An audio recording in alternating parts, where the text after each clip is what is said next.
Hemos iniciado ya hace varios domingos esta hermosa aventura de estudiar esta serie que le he titulado Modelo. ¿Por qué? Porque en la iglesia tesalónica, o la Biblia en este caso, nos presenta a la iglesia tesalónica como una iglesia modelo. Y hemos visto desde el inicio lo que debemos ser. O sea, la iglesia tesalónica sabía lo que debía hacer ante los ojos de Dios. Pero también los de Tesalónica eran una iglesia muy bien informada. Ellos estaban bien al tanto de la vida de Pablo, estaban al tanto de otros misioneros, del estado de otras iglesias. O sea, eran hermanos muy bien informados. También ellos aprendieron a ser siervos. No solamente se conformaron que Pablo, Timoteo y Silas sean ejemplo de servicio, sino que ellos también aprendieron a servir. Luego, el domingo pasado, hemos entrado también a otro capítulo más de esta serie Modelo. Y vimos la primera parte de Siguiendo la Instrucción, en la cual aprendimos cómo Pablo les ruega y les exhorta a los de Tesalónica a que continúen conduciéndose y agradando a Dios mientras estén aquí en la tierra. Y la mejor manera de agradar a Dios aquí en la tierra, habíamos visto, es siguiendo las instrucciones del mismo Señor Jesucristo. Porque Pablo ahí había explicado que no son sus palabras, sino las palabras del Señor. O sea, las instrucciones del Señor es lo que Él manifiesta, ¿no?, en este capítulo 4. Y una de las primeras instrucciones que Pablo les hace recordar a los de Tesalónica es que ellos tenían que crecer en santificación. Y usted recordará que el domingo pasado habíamos visto cómo se crece en santificación. Y la primera manera es alejándose de toda fornicación. Luego vimos teniendo a su cónyuge en santidad y honor. Luego habíamos visto no andando en pasiones sensuales y no dañando a su prójimo, lo cual Pablo usa la palabra agraviar, y dentro del contexto del aspecto sexual. Entonces, hoy nos toca ver la segunda instrucción del Señor para los de la iglesia de Tesalónica. Y vaya que la sección que vimos el domingo pasado, que toca Pablo, fue una sección bien fuerte, una sección un poco incómoda, pero que él de todas maneras les hace recordar a los de Tesalónica que tenían que cuidarse en ese aspecto, ¿no? Y la importancia de crecer en santidad. Pero ahora él les va a decir que crezcan en amor fraternal, lo cual es la segunda instrucción de este capítulo 4. Ahora, en una oportunidad escuché a un predicador que había compartido un detalle, no sé de qué fuente lo habrá tomado, pero en lo personal a mí me impactó bastante. Y dice que en una oportunidad un centurión se presentó ante su autoridad.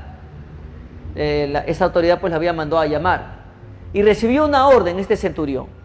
La autoridad le dice: quiero que vayas a todo lugar y que tú me captures a los cristianos.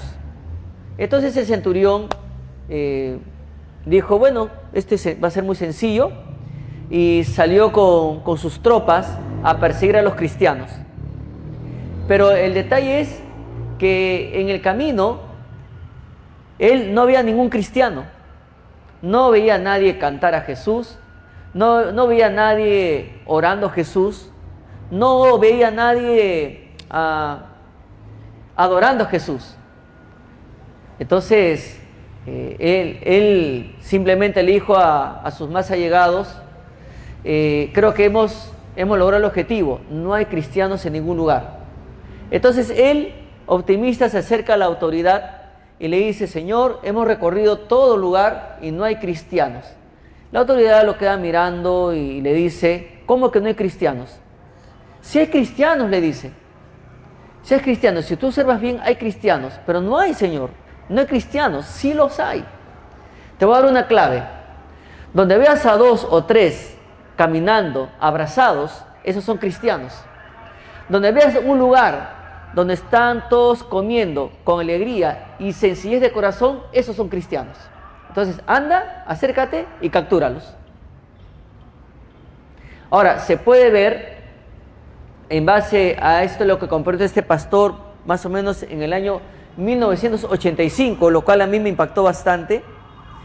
Vemos que en esa época no era tan diferente a nuestra época de hoy. Porque si la autoridad le dijo al centurión, donde veas a 2 o 3 abrazados, o donde veas en una mesa a gente que está compartiendo el pan con alegría y sencillez de corazón, se veía que en esa época también reinaba la indiferencia, que en esa época reinaba la enemistad, que en esa época reinaba, digamos, lo que Dios enseña acá, el amor fraternal, o sea, la carencia del amor fraternal entre los seres humanos. Y es por eso que la autoridad dijo al centurión, vas a notar inmediatamente la diferencia, inmediatamente. Entonces para los soldados romanos fue más fácil capturar a los cristianos porque mostraban el amor de Cristo de manera exterior. O sea, lo que ellos permitían a Dios obrar internamente, ellos lo mostraban externamente a través del amor fraternal. Entonces, después de haber recordado fuertemente la primera instrucción, y vaya que fue fuerte, justo mis hijas me comentaban esta semana, papá, esa sección es muy fuerte, ¿no? Y es cierto, porque la palabra de Dios también se identifica como un martillo. ¿Y por qué? Porque Pablo habla ahí, ¿no? de cuidado con caer en la fornicación, cuidado con caer en el adulterio. Pablo simplemente les hace recordar a los de Tesalónica algo que ellos ya sabían. Entonces, bueno, y se siente el golpe, se siente el martillazo de la palabra de Dios, ¿no? Desde el primer versículo del capítulo 4 hasta el versículo 8. Pero ya la cosa se suaviza un poco, más o menos que se suaviza a partir del versículo 9, porque Pablo, como después de habernos dado con látigo, ¿no? Ahora Pablo nos va a acariciar donde nos ha dado de alma, ¿no? Entonces, por eso que ahora va a tocar sobre el amor fraternal. Es como muchas veces, en algún momento los padres hemos tenido que disciplinar a nuestros hijos, pero después de la disciplina, ¿qué viene? La conversación, ¿verdad? ¿No? Ya te di, como decía un amigo, ya te di tu Catalina Huanca, ahora te toca digamos, la reflexión, ¿no? ¿Por qué? ¿Con qué fin? Para que el hijo no se quede con la idea que mi papá o mi mamá me aborrecen, me odian, me menosprecian, no. Por eso siempre después de una corrección tiene que haber una conversación, para que el hijo se dé cuenta o la hija se dé cuenta de que tanto el padre y la madre desean lo mejor para él, y que no es lo que él de repente tiene en ese momento en su mente, ¿no? Que lo menosprecian, que lo odian, que lo aborrecen, ¿no? Y bueno, y aquí pues ahora Pablo va a tocar el tema del amor fraternal, después de haber recordado fuertemente a los tesalonicenses en cuanto pues a crecer en santidad. Ahora, les hace recordar que deben intercambiar toda clase de amor fraternal, caracterizado por los motivos y conductas más puros. Ahora, cuando Pablo va a hablar acá, y les invito a leer por favor el versículo 9, dice, capítulo 4, versículo 9, 1 Tesalonicenses, dice lo siguiente: pero acerca del amor fraternal no tenéis necesidad de que os escriba, porque vosotros mismos habéis aprendido de Dios que os améis unos a otros. Ahora, el amor fraternal, que viene del griego Filadelfia, se refería originalmente al afecto entre los familiares. Pero acá Pablo va a usar esta palabra para referirse al amor entre los hermanos en Cristo Jesús. Ahora, el verdadero amor bíblico siempre se expresa en actos de servicio que satisface las necesidades, haciendo en este caso cosas en sacrificio para beneficios de otros. Ahora, si bien es cierto, Pablo, en este contexto, Pablo le va a hacer recordar a los de Tesalónica algo que ellos aprendieron digamos, del Señor. Porque Pablo, usted recuerde que les hace recordar a ellos que no son sus palabras de él, sino son sus palabras del Señor, las que los de Tesalónica deben recordar. Y les hace recordar lo que ellos aprendieron cuando Pablo estuvo con ellos. ¿Y qué es lo que aprendieron los de Tesalónica? Bueno, el mismo versículo nos hace ver que los de Tesalónica aprendieron a amarse los unos a los otros. Y permítame leer nuevamente este versículo 9. Pero acerca del amor fraternal, no tenéis necesidad de que os escriba, porque vosotros mismos habéis aprendido de Dios que os améis unos a otros. O sea, lo hermoso aquí, lo maravilloso aquí es que Pablo, a pesar que lo menciona, le dice a los de Tesalónica, pero no tengo necesidad de hacerles recordar lo que ustedes ya saben. Es más, ustedes lo hacen. O sea, los de Tesalónica habían aprendido a amar a sus hermanos en Cristo. ¿No? Y note bien lo que dice aquí. Pero acerca del amor fraternal, no tenéis necesidad de que os escriba, porque vosotros mismos habéis aprendido de Dios que os améis unos a otros. Ahora, esta palabra amor viene del verbo agapao, relacionado con un sustantivo ágape, muy conocido, muy mencionado, lo cual expresa la forma de amor más pura, la forma de amor más noble, guiada por la voluntad. Y este amor no es motivado por las apariencias superficiales. Este amor no es, digamos, en base a la atracción emocional, y este amor no es motivado por la relación sentimental. Este amor ágape, que es el amor de Dios, es el amor más puro y más noble que caracteriza a Dios, caracteriza a Cristo y que caracteriza a todo cristiano que sigue al Señor. Entonces, este tipo de amor habían aprendido a practicarlo los hermanos de Tesalónica, lo cual Pablo exalta, lo cual Pablo hace notar, lo cual Pablo enfatiza y se los hace ver a ellos. No tengo por qué recordárselos, porque ustedes mismos han aprendido a amarse los unos a los otros. Desde ya vemos que en el aspecto del amor fraternal, Tesalónica es un modelo a seguir, lo cual es un desafío y un reto para cada uno de nosotros. Nosotros somos una familia en Cristo. Nosotros tenemos nuestras diferencias, ¿no? Unos venimos del norte, otros del sur, del centro, tenemos diferentes opiniones en cuanto a política, tenemos diferentes áreas laborales, pero algo nos une. ¿Qué nos une? El amor de Cristo Jesús. ¿Cuántos dicen amén? Muy bien. Ahora, ¿qué más aprendieron los de Tesalónica? Los de Tesalónica aprendieron a amar a todos los hermanos de la región. Si usted nota el versículo 10, la primera partecita del versículo 10 dice: y también lo hacéis así con todos los hermanos que están por toda Macedonia.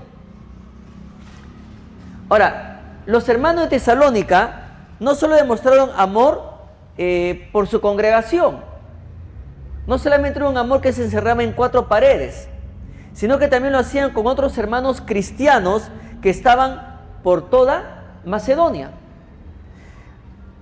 Todos sabemos que Pablo inició iglesias en diferentes lugares. Todos sabemos que Pablo inició una obra, por ejemplo, en Filipos. Conocemos que Pablo inició otra obra en Berea. Y estos lugares estaban dentro de la región de lo que se conoce como Macedonia. Entonces, sus compañeros de Pablo, en este caso Timoteo y Silas, también participaron con él en la administración de los nuevos creyentes, tanto en Filipos como en Berea. Y ese testimonio de amor, ese testimonio de servicio, lógicamente basado en el amor, observaron y aprendieron los de Tesalónica.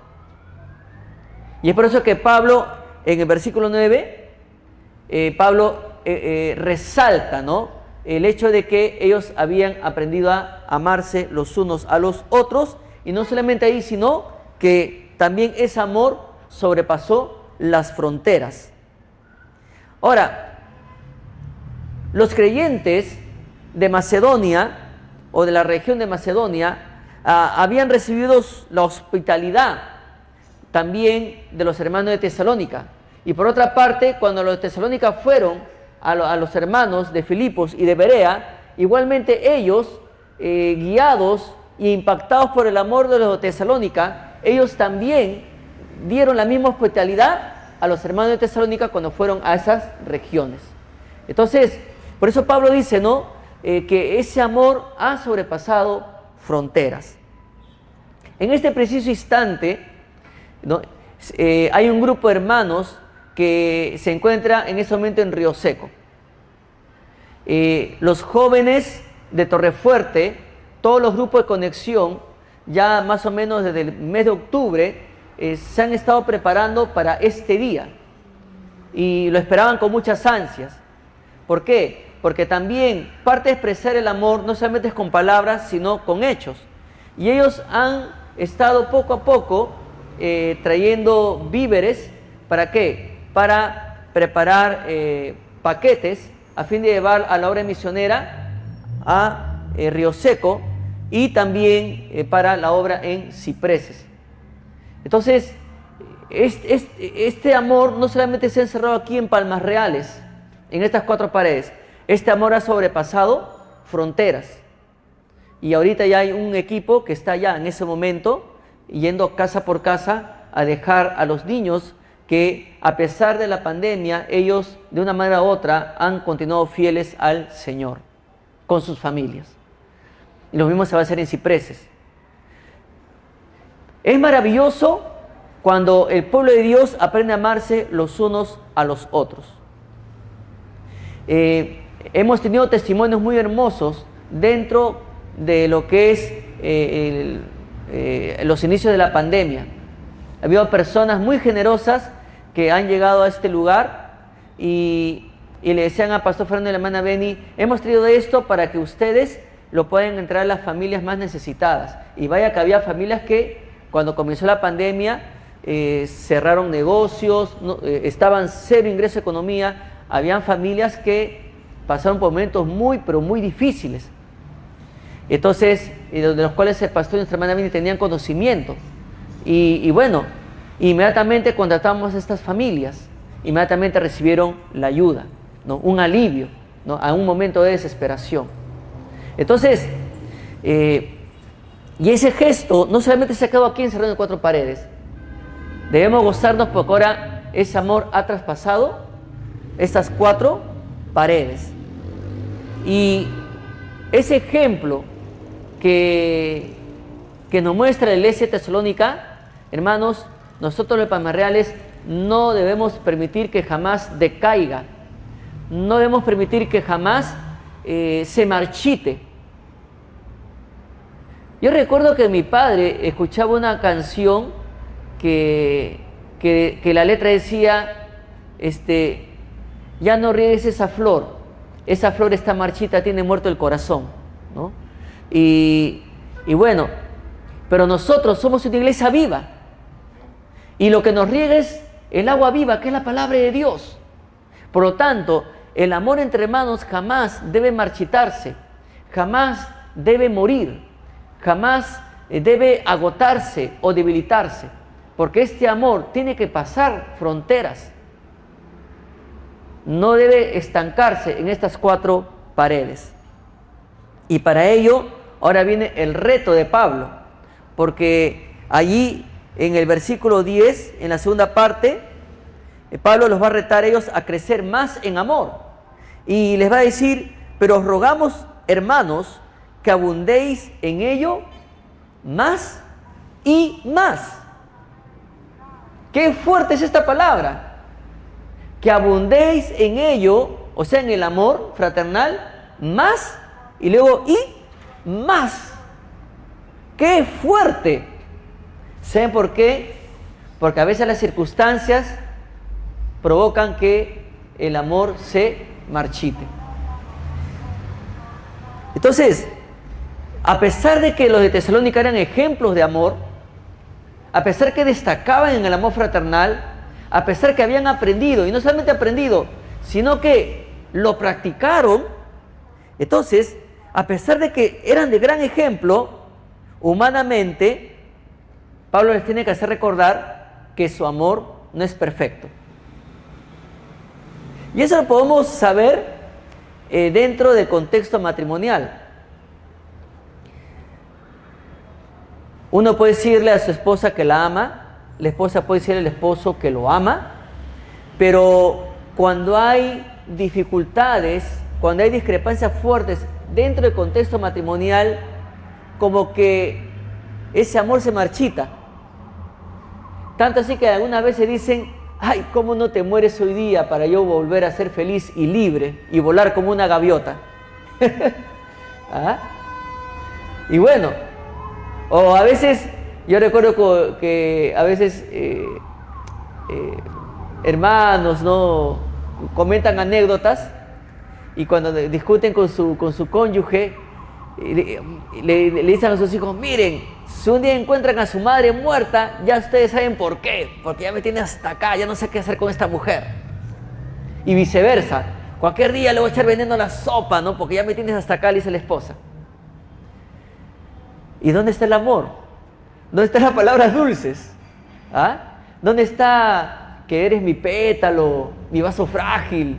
O ¿qué le dice la esposa al esposo usualmente? Mi negrito, mi pompón, y otras palabritas motivadoras, ¿verdad? Pero cuando ocurre el conflicto, todo eso se marchita, se pisotea.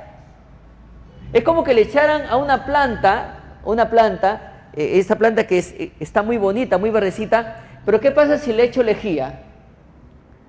¿Cómo va a amanecer al día siguiente? Lastimada, maltratada, envenenada. Y muchas veces sucede cuando hay conflictos dentro del ambiente matrimonial. Entonces Pablo sabía de que por más que ellos habían aprendido el amor fraternal, como seres humanos, nuestro amor no es perfecto. Y es por eso que Pablo reta, hay que seguir creciendo en eso más y más. Más y más. Dentro de la relación matrimonial se tiene que alimentar eso. El esposo alimenta, lo riega, lo nutre con palabras, con detalles, con acciones, ¿verdad? Igualmente la esposa.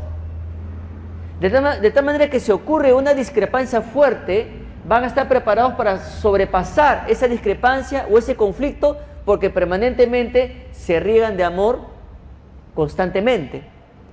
Pero si no se regaran de amor, en la primera discrepancia se sepulta.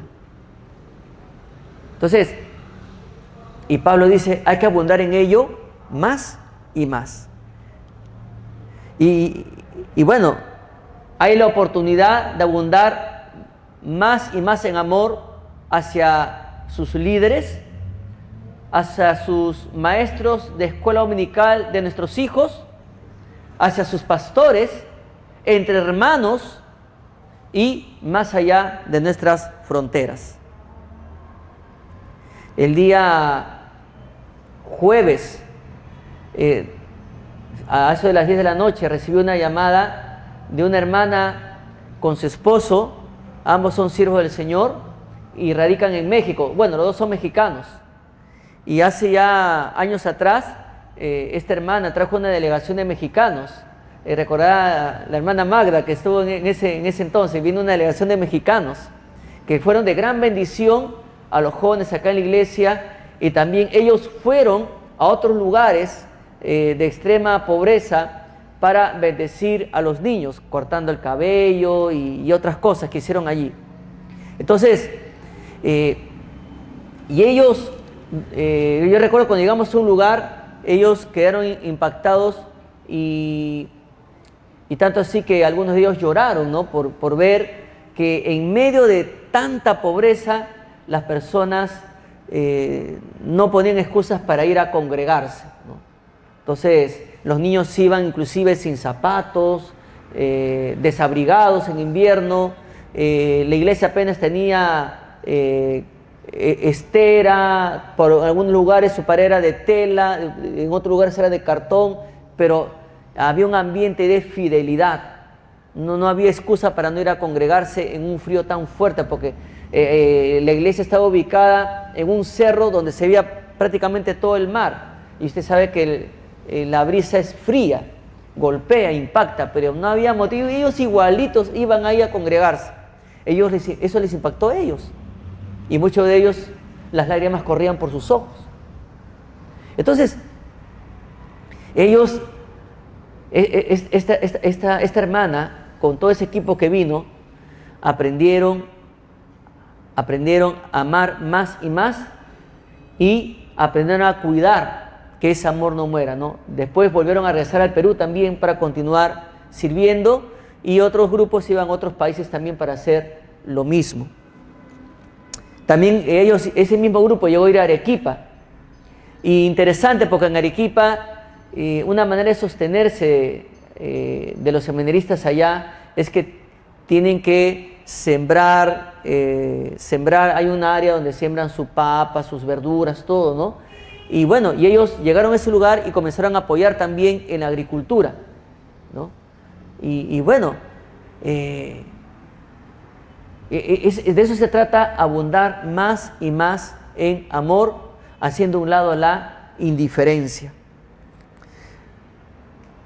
Pero hay un detalle acá. En vista del regreso de Jesús, Pablo exhortó a los de Tesalónica a amar más y más a los demás. Claro, si la venida del Señor está cerca, entonces no solamente nuestro amor entre hermanos tiene que crecer aún más, sino también tener presente que hay muchos seres humanos que carecen de ese amor verdadero que solamente lo da Dios. Y muchos no conocen a Cristo. No hay que conformarnos solamente entre amar entre nosotros y traspasar estas fronteras para derramar amor a hermanos de otra congregación, sino también que hay personas que no conocen a Cristo. Y hay que derramar ese amor que Dios ha derramado en nuestros corazones hacia ellos que no conocen al Señor. Entonces, ahora, Pablo los va a retar a ellos a que ahonden más. ¿Por qué? Algo había comentado el pastor Fernando en el primer culto, que acá Pablo lo va a ampliar. El pastor dio una pastillita, ¿no?, en su mensaje relacionado a la profecía. Pero, ¿qué había pasado? Los de Tesalónica sabían que el Señor venía. Igual que nosotros, estamos a la expectativa. El Señor viene en cualquier momento para arrebatar a su iglesia. Pero ellos se habían ido un poquito al extremo. Ellos dijeron, bueno, ya viene el Señor. Ya viene el Señor Jesús. Por lo tanto, como el Señor ya viene, ya no voy a ir a trabajar. Si el Señor viene, yo no tengo por qué someterme a mi amo, porque yo tengo un amo que me ha hecho libre. Entonces, bueno, ya viene Cristo. Entonces, comenzaron a dejar sus trabajos, comenzaron a descuidarse, comenzaron a desobedecer a sus amos, y es ahí donde Pablo, en el contexto de amor, les va a hacer recordar a ellos que no están haciendo bien, sino que tiene que sobreabundar más y más en el aspecto de la responsabilidad con los de afuera, con aquellos que no conocen al Señor. Pablo les pide que tengan tranquilidad. Y ahí en el versículo 11, la primera parte, va a decir, y que procuréis tener tranquilidad. Y en esta pequeña frase, Pablo va a usar dos formas del verbo, en este caso, de manera casi contradictoria. Por una parte, Pablo dice, procuréis, como que te apura, y por otra parte dice, tranquilo, ¿no? Procura, después, tranquilo, ¿no? Tranquilo. Entonces, vemos aquí dos verbos que Pablo va a usar, contradictorios. Pero ¿por qué los tiene que usar? La palabra de Dios siempre tiene una respuesta. ¿Por qué va a usar procuréis? Pablo va a usar procuréis porque en este caso él quiere decir que hay que tener celo, hay que esforzarse con entusiasmo, incluso considerar un honor el servir al Señor. Considerar un honor el servir al Señor, ¿en qué sentido? En amar a mi hermano y amar a mi prójimo. O sea, tengo que procurar, tengo que esforzarme en amar a mi hermano. Por eso Pablo dice procura, pero procura amar, porque es un honor, porque Cristo nos amó también y nos sigue amando. Pero por otra parte, Pablo dice, tened tranquilidad. O sea, noten bien esto, en el contexto del amor, tener tranquilidad significa estar en silencio, no hablar algo inapropiado, quedarse tranquilo y descansando. O sea, por una parte, Pablo dice, procura amar más, procura crecer más en amor, pero ojo, ten tranquilidad. O sea, no hables algo inapropiado que ofenda a tu prójimo.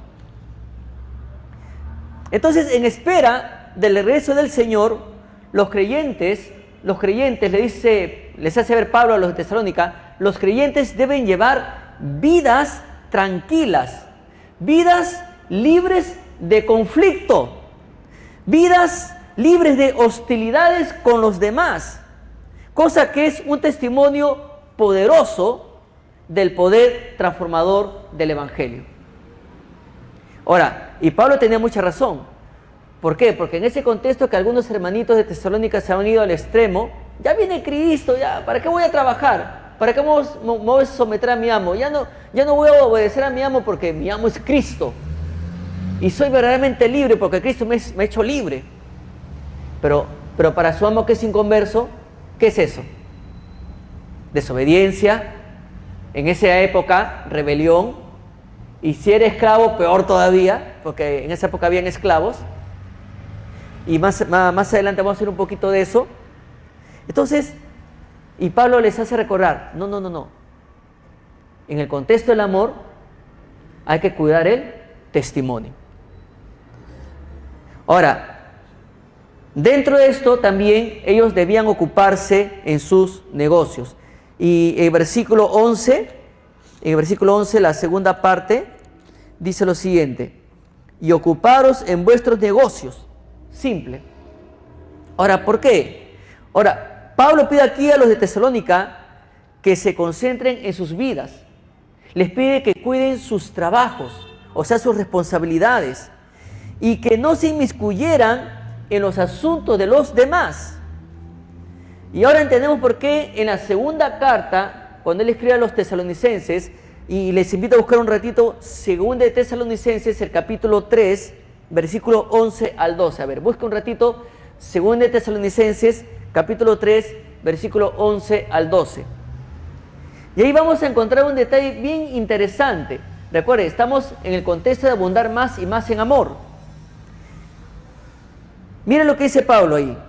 Porque oímos que algunos de entre vosotros andan desordenadamente, no trabajando en nada, sino entremetiéndose en lo ajeno. A los tales mandamos y exhortamos por nuestro Señor Jesucristo que trabajando sosegadamente coman su propio pan. O sea, quienes no se ocupaban de sus negocios, quienes no se ocupaban de sus responsabilidades, ¿qué eran? Dice la palabra de Dios, eran unos entrometidos. O sea, personas que desperdiciaban su tiempo o perdían su tiempo, ¿no? Perdían su tiempo en este caso, y en vez de dedicarse a sus responsabilidades, corrían a meterse en problemas ajenos o a inmiscuirse en los problemas de los demás. Y acá, de taquito aprendemos algo. ¿Cuál es el antídoto o la solución para no convertirse en un metiche, según la palabra de Dios? ¿Cuál es la solución? Está bien claro acá. Pues la palabra de Dios nos da una solución magistral.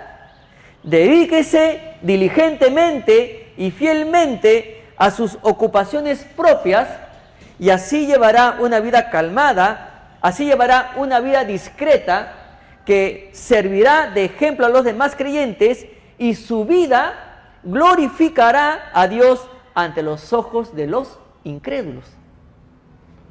En el contexto del amor. ¡Qué fuerte! ¡Qué fuerte! Y aún más, y Pablo sigue, debían trabajar con sus manos. Ahí en el versículo 11, la tercera parte dice, y trabajar con vuestras manos de la manera que os hemos mandado. O sea, Pablo les está ordenando. No está bien esto, hermano, les está diciendo. Está bien, el Señor viene, pero no es motivo para dejar de trabajar. No es motivo para darse al abandono. No es motivo para dar mal testimonio. Entonces, trabajen con vuestras manos de la manera que os hemos mandado. Y acá entramos un poquito al contexto de esa época. Los griegos creían que los hombres libres nunca debían rebajarse a trabajar. Note bien eso, la cultura de la época. Los griegos creían que los hombres libres nunca debían rebajarse a trabajar. Trabajar con las manos era degradante para los griegos. Por lo tanto, hacían más bien que sus esclavos trabajaran todo lo necesario. El trabajo era la labor del esclavo, no del que lo contrataba o el que era su amo, ¿no? Dado que la mayoría de los cristianos provenían de clases trabajadoras, la iglesia dignificó el trabajo manual, ¿ya? La iglesia dignificó el trabajo manual como una empresa honorable. Por eso Pablo mandó a los tesalonicenses a perseverar en sus trabajos. Al parecer, muchos de las clases trabajadoras y esclavos creyentes de Tesalónica habían optado por no someterse a sus amos y a las obligaciones de sus trabajos, porque ahora ellos estaban libres en Cristo y ya la venida del Señor era inminente, ¿no? Entonces, el Señor viene, este amo que no me paga, este amo que me agarraba latigazos, este amo que siempre ha abusado de mí, no se merece mi respeto. Yo no voy a trabajar porque ahora mi amo de verdad ya me he hecho libre y ya pronto viene a llevarme al hogar celestial. Así que no voy a trabajar, no me voy a someter. Y Pablo dice, procura, pero tranquilo, tranquilo. Como decía el pastor Roldán, ¿verdad? Cálmate, ¿no? ¿Se acuerdan? Cálmate, esa era su frase. ¿Ah?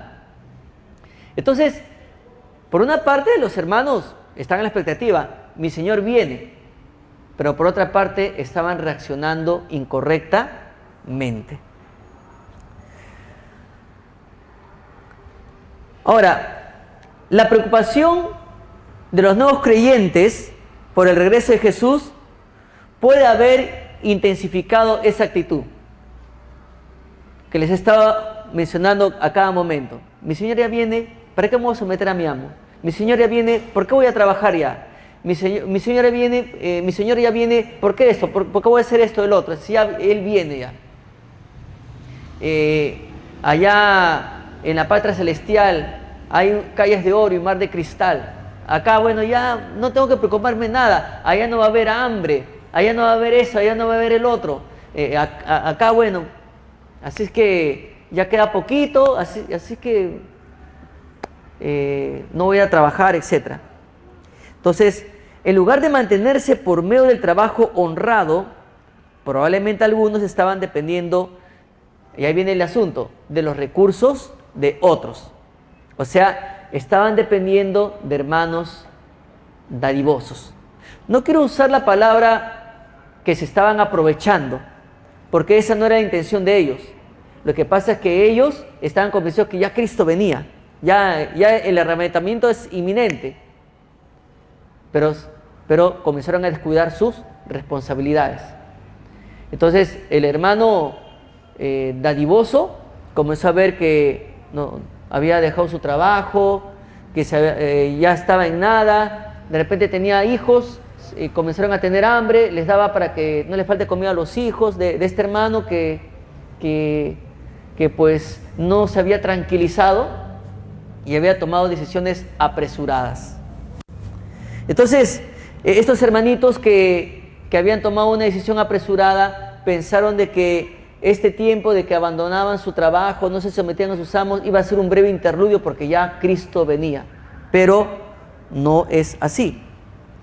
Entonces Pablo les exhorta a trabajar con sus propias manos y les advirtió algo que todos nosotros conocemos en 2 Tesalonicenses, capítulo 3, versículo 10.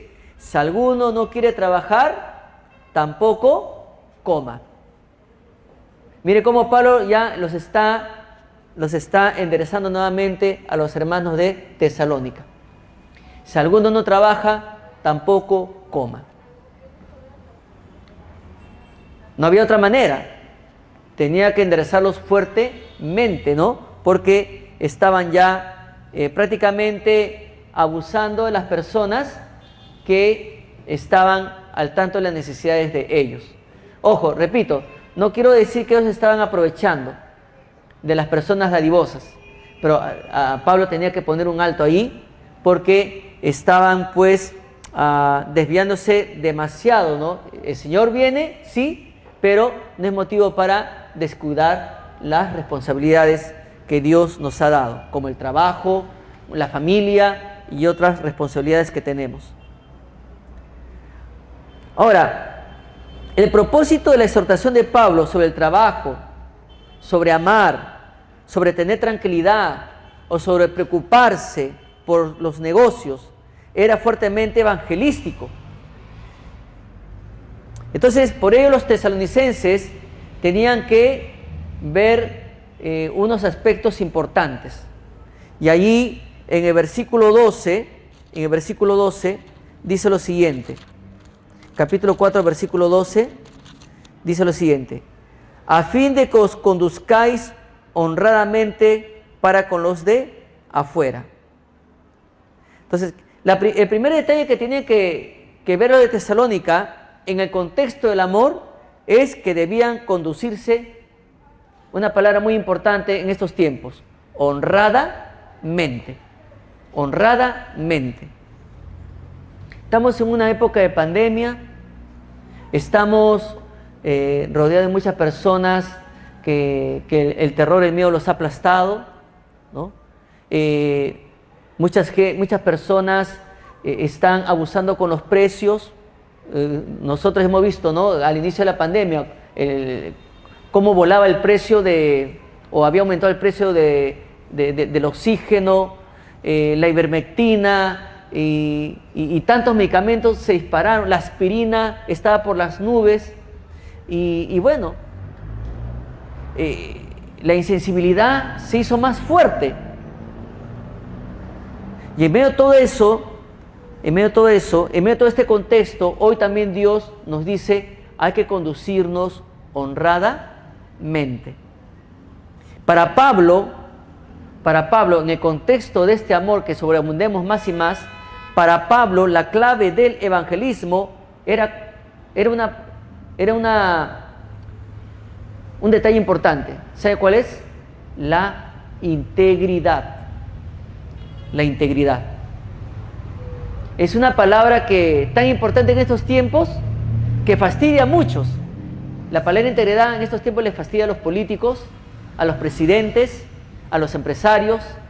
Esta palabra es tan fastidiosa porque hinca.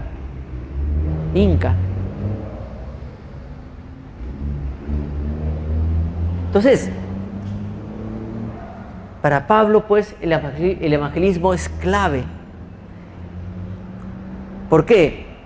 Porque los cristianos tienen que ser íntegros, tienen que rebosar de integridad. ¿Por qué? Porque esa integridad en la vida de los cristianos se va a manifestar en un mundo pecaminoso en un mundo confuso, en un mundo agitado. Y en un mundo pecaminoso, confuso y agitado, tiene que prevalecer la prioridad del cristiano: abundar más y más en amor y su tranquilidad. O sea, teniendo mucho cuidado de su conducta ante un mundo que corre cada vez a más velocidad, no hacia Dios, sino hacia el mal.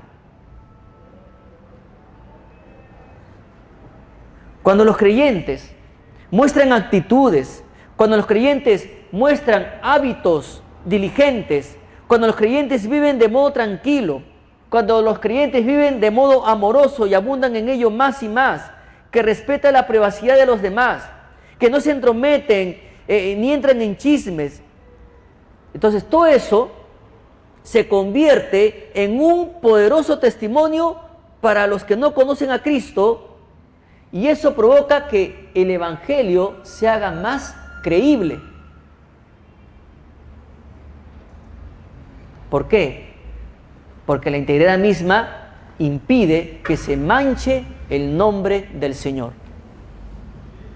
El otro detalle que menciona Pablo: no tener necesidad de nada, que es la segunda parte del versículo 12. Porque el versículo 12, la segunda parte dice: y no tengáis necesidad de nada, ¿no? Voy a concluir porque el olor del ceviche, ¿no? que están haciendo cada chilcano, está muy fuerte, ¿no? Y veo a mi hermano Olivar que ya está, ya que suda, ¿no? Ya está viendo el plato ahí en la mesa. Bien, pero está fuerte, ¿no? Bueno, tenemos acá un grato olor, ¿no? El grato olor de la integridad y el grato olor del restaurante del costado. Pero no tengáis necesidad de nada. O sea, se refiere al comportamiento apropiado de los de Tesalónica, de los creyentes de Tesalónica. O sea, se refiere a la conducta diaria aprobada ante los ojos de Dios. Y ahora, y en este contexto de dolor, en este contexto de pandemia, en este contexto de insensibilidad, en este contexto de indiferencia, ¿cuál es su conducta, mi hermano, mi hermana? ¿Será su conducta apropiada ante los ojos de Dios? Porque dice que nuestra conducta es el mejor evangelismo que podemos presentar ante los ojos de los incrédulos. Si obedecían las exhortaciones de Pablo, no tendrían que depender siempre de cristianos más diligentes para solventar sus vidas. Y eso es lo que vemos acá. Estos creyentes habían crecido bajo los pies de Pablo. Estos creyentes habían sido capacitados por el maestro Pablo, y ellos sabían que Dios demanda una vida íntegra, una vida que sea aprobada ante la mirada, pues, de nuestro Padre Celestial. Ahora, esa forma de vida práctica y sencilla, como se manifestaba en las exhortaciones a los tesalonicenses, ¿saben qué? Es el fundamento de todo evangelismo. O sea, Pablo en un momento dice: ustedes son cartas abiertas. Tu jefe, ¿qué dice de ti en tu trabajo? Tu vecino, ¿qué dice de ti ahí en tu barrio? Tu propia familia, ¿qué dice de ti? ¿Qué dice de ti? ¿Pueden palpar la presencia de Dios cuando tú estás ahí entre ellos? Porque tu integridad, tu conducta es tu mejor evangelismo. Por eso que Cristo, cuando hablaba a las multitudes, se quedaron maravillados, porque hablaba con autoridad, no como los fariseos, no como los otros. ¿Por qué? Porque Cristo rebosaba de amor, pero también destellaba en integridad. Y su conducta su amor, empapada de amor, era su mejor evangelismo. Mientras que menospreciaban a los publicanos, ahí estaba Cristo con ellos. La gente, ¿no? Mientras estaba ahí comiendo en la casa de un publicano, otros decían, este come con publicanos y pecadores. Pero ahí estaba él. Y ellos descubrían, esos publicanos y pecadores descubrían que él los amaba. Y ahí vemos a un Zaqueo impactado. Señor, si alguien defraudé, le voy a devolver cuadruplicado. Impactado por el amor de Cristo y por su integridad.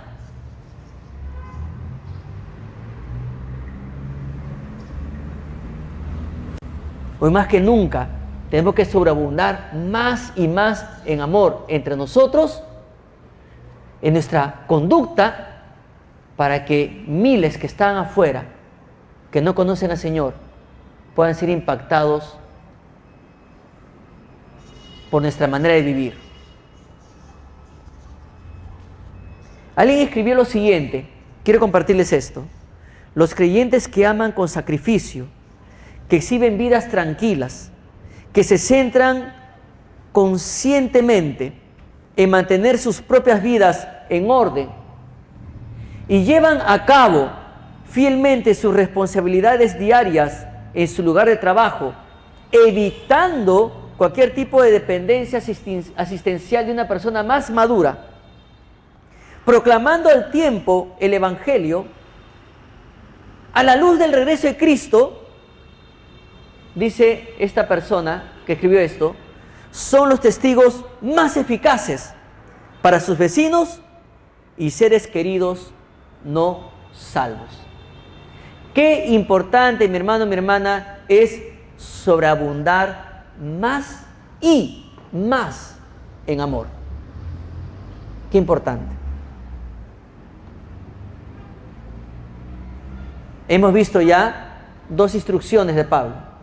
La primera, hay que crecer en santificación, y la segunda, hay que crecer en amor fraternal. Algo que los de Tesalónica ya sabían, pero solamente Pablo se lo está haciendo recordar, como Dios nos hace recordar a todos nosotros en esta mañana.